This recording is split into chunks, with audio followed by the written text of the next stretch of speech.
Black Friday is here in Apex with the return of an interesting heirloom pack, an event item just got nerfed, and also we just discovered an abandoned map update or even an abandoned map. But let's start off with the event R99 dropping in Wildcard, the Bird of Prey. This thing is absolutely awesome because it's powerful, but also the issue is, it's very powerful and can sometimes be annoying to fight. So, Respawn have finally attempted to address that. When the Bird of Prey first came out, it did have to have some sound effects disabled because they were annoying, but even after the annoying sound effects were fixed, people were expressing their dislike of the event R99 just because it was so powerful, mostly because of the rockets giving people free damage. People did point out it is cool to have OP weapons in Wildcard, but the Bird of Prey R99's a bit too common to be so powerful. So Respawn did set out to address some of the concerns around it, and yesterday they pushed a fix saying, "Hey Legends,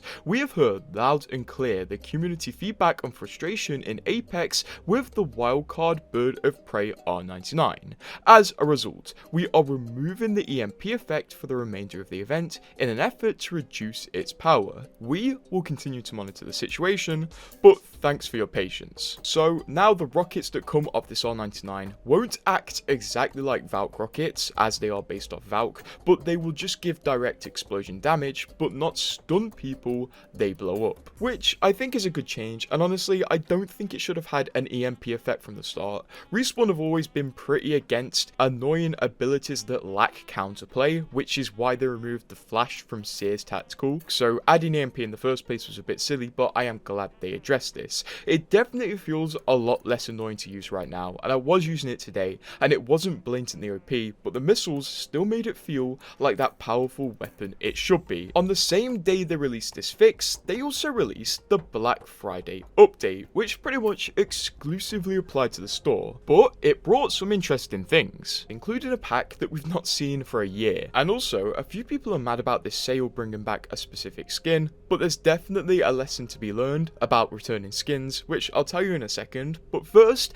the double heirloom pack is back from last year. Last year it had a basic appearance taking the form of a normal Apex pack, but this year it has a brand new appearance. It's a red Apex pack, and it uses the same texture as the legendary Apex pack. It functions exactly the same as last year, so you'll want to take note. You spend 150 heirloom shards on this pack, and it will give you not one, but 2 random heirlooms. The thing is, these heirlooms are random. You cannot decide which heirlooms you get, but then again, you essentially get 2 for the price of 1, so it's a bit risky. If you have a load of heirloom shards and just want to fill up your heirloom inventory, you won't really be able to do this, as you can only buy 1 of these packs per account. And this pack is limited to legend specific heirlooms. You can actually see the pack pool if you press this. You won't be able to get universals from this. I think more people would be inclined to buy this if you could get universals, but whatever Respawn want to do, they can do, I guess.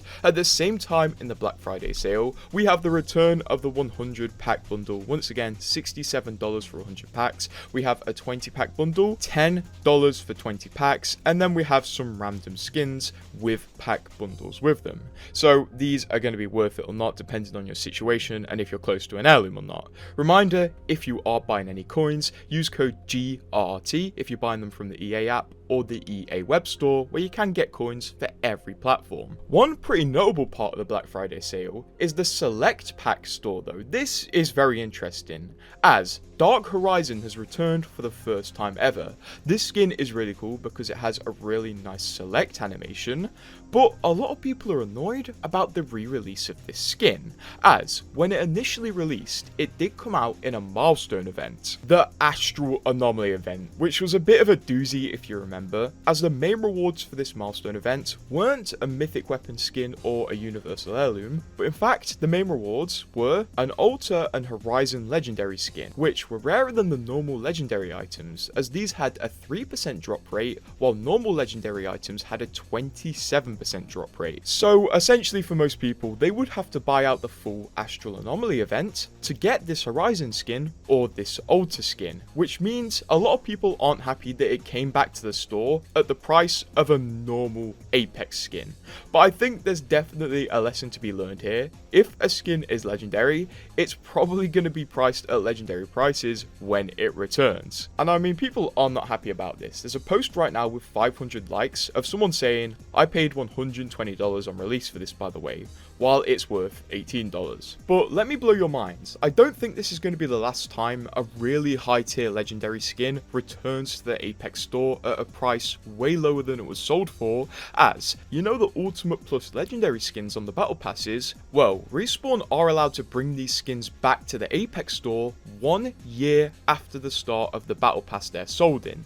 This can actually be seen over on the battle pass website. It's clearly clarified here. The exclusivity period of these skin variants ends 1 year after the start of the battle pass split. So technically tomorrow, this Loba skin, which was an Ultimate Plus legendary skin, could come into the store tomorrow and be sold for 1,800 coins. So do be aware of that, because if you buy a legendary skin, it's kind of only worth what a legendary skin is. But for pretty much the majority of this video, I've been talking about skins, so let's talk about actual content. As a week ago over on ArtStation, where a lot of artists post concept art and work they do for video games, like Apex, there were 2 pieces of art posted by somebody who used to work on Apex. This person worked on Apex from 2022 to 2024, so this art is relatively old, and it isn't necessarily representative of future content coming to Apex, but more ideas that Apex once had for their game that are probably scrapped. This concept artist posted a few concept arts for what he called a desert environment, where he says unused environment concepts and exploration.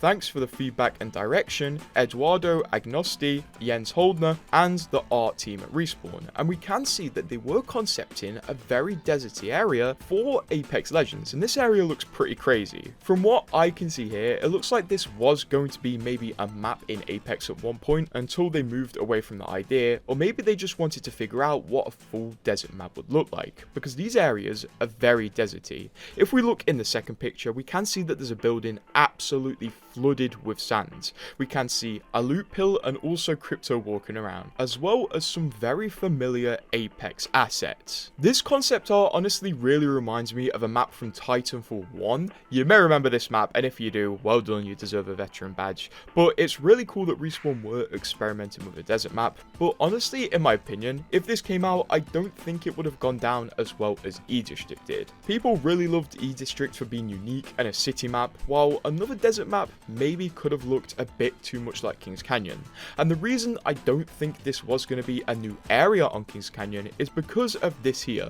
Further exploration of the desert environment. This definitely makes it seem like it could have been its own map. Maybe just an arenas map, maybe just a mixtape map, but its own map. It's really cool to see what Respawn get up to behind the scenes, even if it is scrapped content. But do be aware, this isn't really representative of the future of Apex. And because this concept artist here did do quite a lot of work for E-District, I would imagine that maybe Respawn were thinking, do we do a city map like E-District or a desert map? And maybe made concept arts to see which one would have worked better. I wish we got more looks into the behind the scenes of Apex, although the other day on Twitter, Respawn did give us this video, which does show us a bit of behind the scenes on the new Art99 Mythic skin, which once again is great to see. I really wish they showed us more behind the scenes. When we had older employees like Moy Para, he showed us a lot. I just wish we saw a bit more, because it's super fun to see. But remember, if you're going to buy anything from the Black Friday sale on Apex, use code GRT on the Apex web store, which is linked in the description by the way, or on the EA app, because it massively helps. Or just subscribe for free.